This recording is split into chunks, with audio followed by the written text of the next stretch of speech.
নমস্কার বন্ধুরা, স্নেহা গার্ডেনে সবাইকে স্বাগত। বন্ধুরা, আজ আমি ছাদ বাগানে কয়েকটা ঢেঁড়স চাষ করেছি। বীজ থেকে চারা করে বস্তার মধ্যেই বসিয়েছি। মিডিয়া খুবই হালকা, সবজির খোসা, পেপার এবং বিভিন্ন আবর্জনা, একটু ধুলোবালিযুক্ত মাটি দিয়ে গাছগুলো বসিয়েছি। তো গাছের কাণ্ডগুলো অত্যাধিক রসালো হয়ে পড়েছে, কারণ নাইট্রোজেনযুক্ত খাবারটা বেশি পরিমাণে দেওয়া হয়েছে। তাই আজকে সেই গাছগুলোকে মজবুত রাখার জন্য এবং শক্ত দৃঢ়তা করার জন্য কিছু পটাশযুক্ত খাবার প্রয়োগ করছি। এবং সেই পটাশযুক্ত খাবার শুধু ঢেঁড়স গাছেই নয়, লঙ্কা গাছ, ফুল গাছ এবং আরও কয়েক অন্যান্য গাছেও কিছু প্রয়োগ করেছি। তো পুরোটাই দেখাচ্ছি। তো ঢেঁড়সের বীজ যখন অনেক রোপণ করেছিলাম, কিন্তু অত্যাধিক তাপে অনেক বীজ অঙ্কুরিত হতে পারেনি, কয়েকটা অঙ্কুরিত হয়েছে। তো এই ঢেঁড়সের গাছগুলো আমি আজকে রোপণ করব। এখানেও ঢেঁড়সের বীজ দিয়েছিলাম, কয়েকটা হয়েছে, বেগুনের চারা উঠেছে।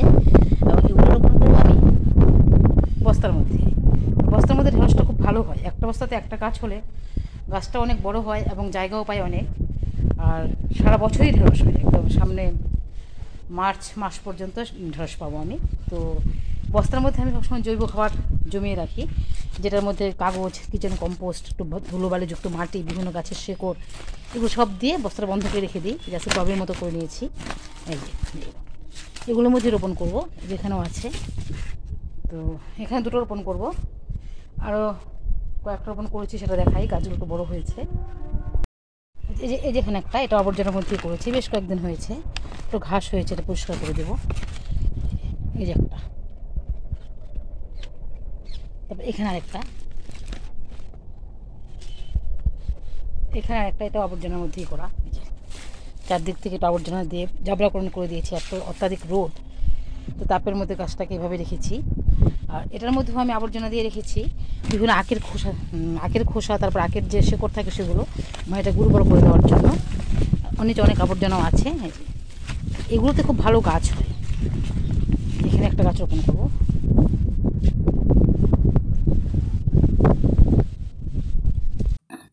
তো প্রত্যেকটা ঢেঁড়সের চারা বসিয়ে দিয়েছি, এখানে দুটো। তারপর জল দিয়ে দিব। আর মাটিটা খুব ফাঁপা, মানে জল ধারণ ক্ষমতা বেড়ে যাবে মাটির। এটা তো তাই।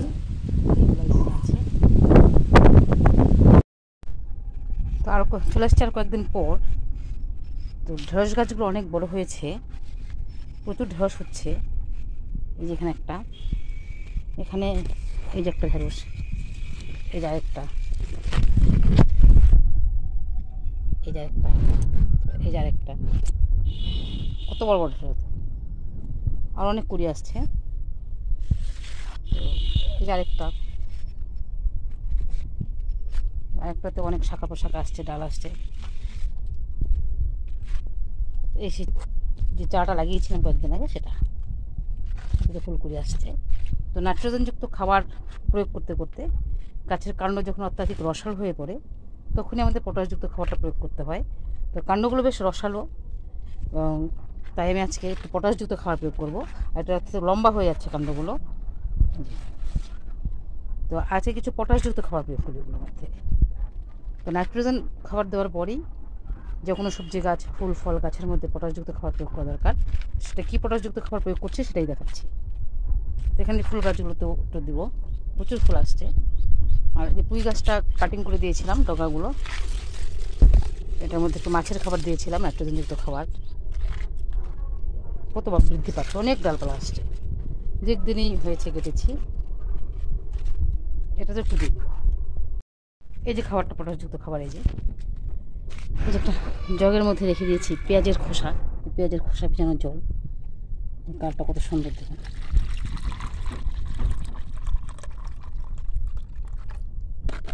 আর এটাতে হচ্ছে কলার খোসা ভেজানো জল। এই দুটো মিক্সড করে সবগুলো গাছে দিয়ে দেবো। মিক্সড করে নিই, তারপর দেখাচ্ছি আবার। এই পটাশযুক্ত খাবারটা নিচ্ছি এখন। এই যে পেঁয়াজের জল ভেজানোটা দিয়েছি,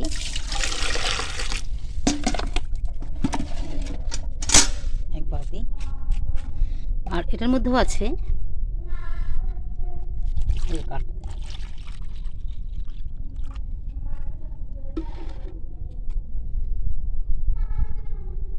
এটা হচ্ছে মুসুরির ডাল, একটু বেটে রেখেছিলাম এটার মধ্যে জল দিয়ে। তো এটা দিয়েছি, এটা প্রায় 1-1.5 মাস হয়ে গেছে, এটা পচে গেছে। এতটুকুই দিব। তারপর নিয়ে নিব কলার খোসা ভেজানোর জল।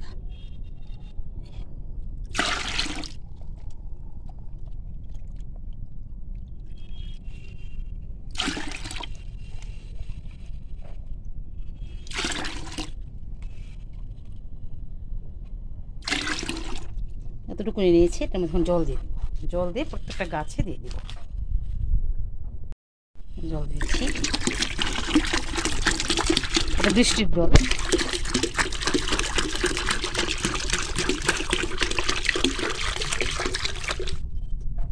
এতটুকু এগুলো প্রত্যেকটা গাছে পাতলা করে দিয়েছি। দিয়ে দিলাম।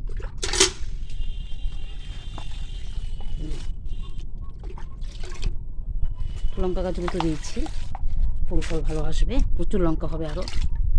এখানেও আছে, এর একটা বুগেনভিলিয়া ফুলের গাছ দিচ্ছি।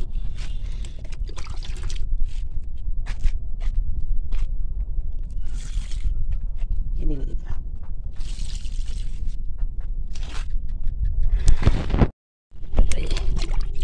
এই ঢেঁড়স গাছগুলো অনেক ঢেঁড়স হচ্ছে, করে দিয়েছি সবগুলোতেই।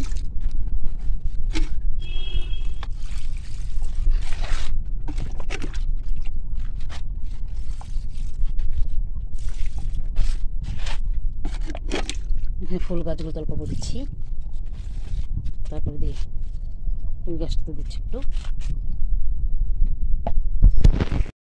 এখানে যে অপরাজিতা ফুলের গাছ, এটাতেও দেবো। এই যে একটা লঙ্কা গাছ, এটাতেও দিয়েছি। এখানে একটা বস্তার মধ্যে একটা লঙ্কা গাছ আছে, দেখাচ্ছি কত লঙ্কা, দেখুন প্রচুর লঙ্কা হচ্ছে, এটাতে একটু দিয়ে দিব। প্রচুর ফুল আসছে।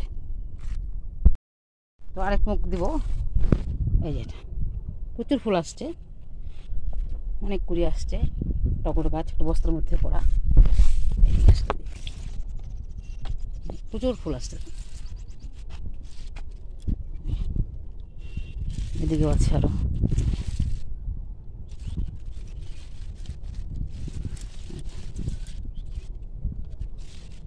তো এটাতে একটু দিয়ে দিলাম। এখানে একটা টগর গাছ আছে, এটা তো দেবো। তারপর একটু দিয়েছি পেঁয়াজের খোসা ভেজানো জল, জলের সাথে মিশিয়ে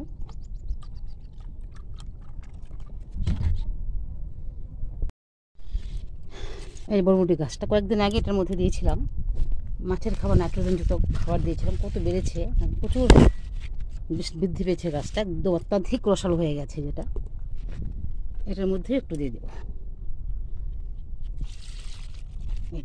মানে ফুল ফল তাড়াতাড়ি আসে তাই। কত বড় গাছ। তারপরে এখানে একটা ফুটি গাছ হয়েছে বস্তার মধ্যেই, অনেক ডালপালা হচ্ছে নিচের দিকে। এটার মধ্যে একটু দিয়েছি, এটা তো একটা বস্তাতেই করা। তো উপর দিয়ে একটা গাছ লাগিয়ে দিয়েছি, এই যে একটা, আবার সাইড দিয়ে আবার দুটো গাছ হচ্ছে, যে একটা বস্তার মধ্যে 3টে গাছ, সাইড দিয়ে এটা উপর দিয়ে এটা একটু দিয়ে দিলাম। আর একটা ধুতরা ফুলের গাছ আছে, সেটা দিয়ে দিলাম।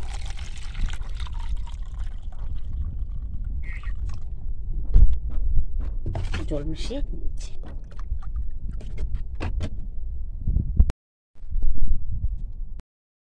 এই ধুতরা ফুল গাছটা কত বড়, কত সুন্দর একটা বালতির মধ্যে পুটলি বাঁধা খাবার দিয়েছিলাম, এটা শেষই হয়ে গেছে।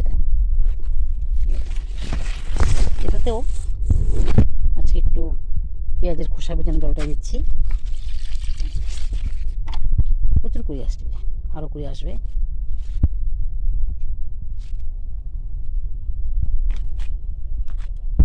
এখানে একটা বেগুন গাছ আছে, এটাতে একটু দিয়ে দিচ্ছি।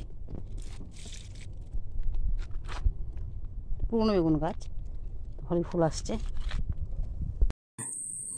তো এখন এই মগটার মধ্যে কিছু জল ঢেলে রেখে দেব, তারপর যত পেঁয়াজের খোসা হবে সব এটার মধ্যে রেখে দেব, অর্থাৎ পেঁয়াজের স্বল্পপত্র যেগুলো সেগুলো। আর বালতির মধ্যে কাঁচা কলার খোসা, পাকা কলার খোসা, সঙ্গে কিছু আলুর খোসাও দিয়ে রেখে দিই, কারণ আলুর মধ্যে রয়েছে প্রচুর পরিমাণে পটাশ, মানে আলুর খোসাটার মধ্যে। তাই এগুলো দিয়েই আমি গাছের জন্য খাবার তৈরি করছি। তো একটু লঙ্কা গাছে দিচ্ছি। আবার এই যে লঙ্কা গাছগুলো রয়েছে আমার বেডের মধ্যে, প্রচুর ফুল আসছে।